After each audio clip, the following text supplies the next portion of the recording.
നമസ്കാരം. Life net ന്യൂസിലേക്ക് സ്വാഗതം. പ്രധാന വാർത്തകൾ. സുരക്ഷാ നിർദ്ദേശങ്ങൾ അവഗണിച്ച് ഗവർണർ കോഴിക്കോട് SM സ്ട്രീറ്റിൽ. സുരക്ഷയില്ലാതെ ആൾക്കൂട്ടത്തിനിടയിലേക്ക് ഗവർണർ എത്തി. വിദ്യാർത്ഥികളും നാട്ടുകാരുമായി സംവദിച്ച് അവർക്കൊപ്പം സെൽഫി എടുത്തു. യുവമോർച്ച നേതാക്കളും ഗവർണർക്കൊപ്പം ഉണ്ടായിരുന്നു. SFI പ്രതിഷേധമുണ്ടാകുമെന്ന മുന്നറിയിപ്പ് വകവയ്ക്കാതെ കാലിക്കറ്റ് സർവകലാശാല ക്യാമ്പസിൽ ഇറങ്ങി ഗവർണർ ആരിഫ് മുഹമ്മദ് ഖാൻ. പോലീസിന്റെ സംരക്ഷണം വേണ്ടെന്നും പോലീസിനെതിരെ തനിക്ക് ആക്ഷേപമില്ലെന്നും ഗവർണർ പറഞ്ഞു. കേരള പോലീസ് രാജ്യത്തെ തന്നെ ഏറ്റവും മികച്ചതാണ്. പോലീസിനെ സ്വതന്ത്രമായി പ്രവർത്തിക്കാൻ അനുവദിക്കുന്നില്ലെന്നും മുഖ്യമന്ത്രിയാണ് പ്രതിഷേധങ്ങൾക്ക് പിന്നിലെന്നും ഗവർണർ ആരോപിച്ചു. ഗവർണർക്കെതിരെ രൂക്ഷ വിമർശനവുമായി മുഖ്യമന്ത്രി പിണറായി വിജയൻ. ഗവർണറുടേത് ജൽപ്പനങ്ങളാണെന്നും ഇങ്ങനെ ഒരാളെ ആർക്കാണ് ഉൾക്കൊള്ളാൻ കഴിയുകയെന്നും മുഖ്യമന്ത്രി ചോദിച്ചു. പ്രതിഷേധക്കാർക്ക് നേരെ പാഞ്ഞെടുക്കുന്ന ഗവർണർ രാജ്യത്ത് വേറെ ഉണ്ടായിട്ടില്ല. എന്തെല്ലാം കഠിന പദങ്ങളാണ് ഗവർണർ ഉപയോഗിക്കുന്നതെന്നും എന്തും വിളിച്ചു പറയുന്ന മാനസികാവസ്ഥയിലേക്ക് അദ്ദേഹം എത്തിയെന്നും മുഖ്യമന്ത്രി പറഞ്ഞു. ഗവർണറും മുഖ്യമന്ത്രിയും ഒറ്റച്ചങ്ങാതിമാരാണെന്ന്, ഇപ്പോൾ SFIയും ഗവർണറും തമ്മിൽ നടക്കുന്നത് വെറും നാടകമാണെന്നും പ്രതിപക്ഷ നേതാവ് VD സതീശൻ. ഗവർണറുടെ സ്റ്റാഫിൽ മുഖ്യമന്ത്രി നിയമിച്ച സംഘപരിവാറുകാരനാണ് നാടകം ആസൂത്രണം ചെയ്യുന്നത്. സംസ്ഥാന സർക്കാർ പ്രതിസന്ധിയിലാകുമ്പോഴെല്ലാം ഈ നാടകം കാണാറുണ്ടെന്നും അദ്ദേഹം പറഞ്ഞു. ഗവർണർ ആരിഫ് മുഹമ്മദ് ഖാൻ പ്രവർത്തിക്കുന്നത് BJPക്കും RSSനും വേണ്ടിയെന്ന് CPM സംസ്ഥാന സെക്രട്ടറി MV ഗോവിന്ദൻ. ഗവർണർ പ്രവർത്തിക്കുന്നത് ഭരണഘടനാ വിരുദ്ധമായാണ്. വായിൽ തോന്നിയത് വിളിച്ചു പറയുന്ന നിലയാണ്. ഇരിക്കുന്ന പദവിയുടെ വലുപ്പം ഗവർണർ മനസ്സിലാക്കണമെന്നും RSS അജണ്ട നടപ്പാക്കും വിധം ഗവർണർ അധപതിച്ചുവെന്നും അദ്ദേഹം പറഞ്ഞു. വയനാട് വാഗേരിയിലെ ജനങ്ങളെ ഭീതിയിലാഴ്ത്തിയ നരഭോജി കടുവ കൂട്ടിലായി. ആദ്യം സ്ഥാപിച്ച കൂടല്ലൂർ കോളനി കവലയിലെ കൂട്ടിലാണ് കടുവ കുടുങ്ങിയത്. 9 ദിവസത്തെ തെരച്ചിലിനൊടുവിലാണ് വനംവകുപ്പ് കടുവയെ പിടികൂടിയത്. വെടിവെച്ച് കൊല്ലാതെ കടുവയെ കൊണ്ടുപോകാൻ അനുവദിക്കില്ലെന്ന് നാട്ടുകാർ അറിയിച്ചു. പാർലമെന്റിലെ പുകയാക്രമണത്തിൽ കേന്ദ്ര ആഭ്യന്തരമന്ത്രി പ്രസ്താവന നടത്തണമെന്ന പ്രതിപക്ഷ ആവശ്യത്തിന് വഴങ്ങാതെ ലോക്സഭാ സ്പീക്കർ. കാര്യങ്ങൾ രാഷ്ട്രീയവൽക്കരിക്കുന്നത് ദൗർഭാഗ്യകരമാണെന്ന് സ്പീക്കർ പ്രതിപക്ഷത്തെ വിമർശിച്ചു.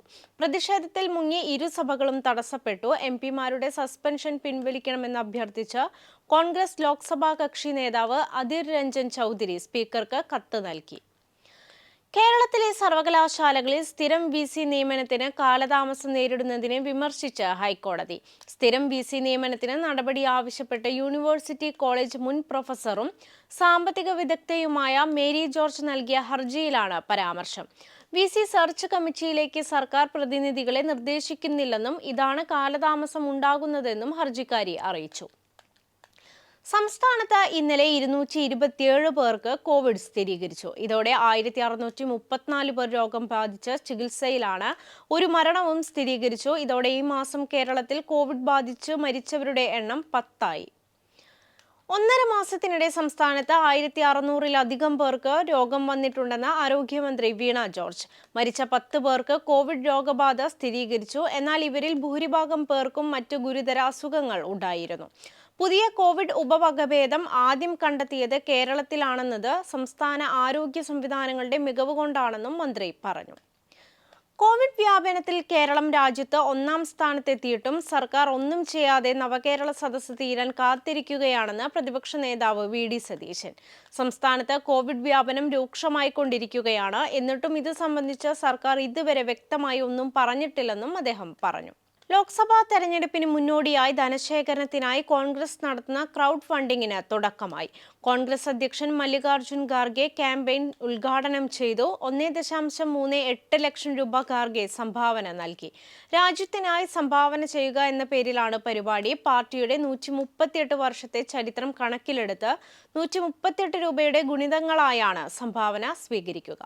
മുഖ്യമന്ത്രിക്കെതിരായി പ്രതിഷേധിച്ച ഭിന്നശേഷിക്കാരനെ മർദ്ദിച്ച സംഭവത്തിൽ നടപടിയുണ്ടാകുമെന്ന് മന്ത്രി സജി ചെറിയാൻ. സംഭവം CPIM അന്വേഷിക്കും. പാർട്ടി നേതൃത്വത്തിന് ഇത് സംബന്ധിച്ച് നിർദ്ദേശം നൽകി. ഭിന്നശേഷിക്കാരനെ മർദ്ദിച്ചത് DYFI പ്രവർത്തകരാണെങ്കിൽ കർശന നടപടിയുണ്ടാകുമെന്നും മന്ത്രി പ്രതികരിച്ചു. റിപ്പോർട്ട് ലഭിച്ചാൽ നടപടിക്ക് മടിക്കില്ലെന്നും അദ്ദേഹം വ്യക്തമാക്കി. പ്രളയക്കെടുതിയിൽ തെക്കൻ തമിഴ്നാട്. കനത്ത മഴയെ തുടർന്ന് വീട്ടിൽ വെള്ളം കയറിയും മതിലിടിഞ്ഞു വീണും 2 പേർ മരിച്ചു. നഗരങ്ങളടക്കം വെള്ളത്തിൽ മുങ്ങി, അണക്കെട്ടുകൾ നിറഞ്ഞ് നദികൾ കരകവിഞ്ഞുവെന്നും റിപ്പോർട്ടുകളുണ്ട്. 5 ജില്ലകളിൽ പൊതു അവധി പ്രഖ്യാപിച്ചിട്ടുണ്ട്. 40 ട്രെയിനുകൾ റദ്ദാക്കി. മഴ ശക്തമായി തുടരുമെന്നാണ് മുന്നറിയിപ്പ്. ഇതോടെ വാർത്തകൾ അവസാനിച്ചു. നന്ദി.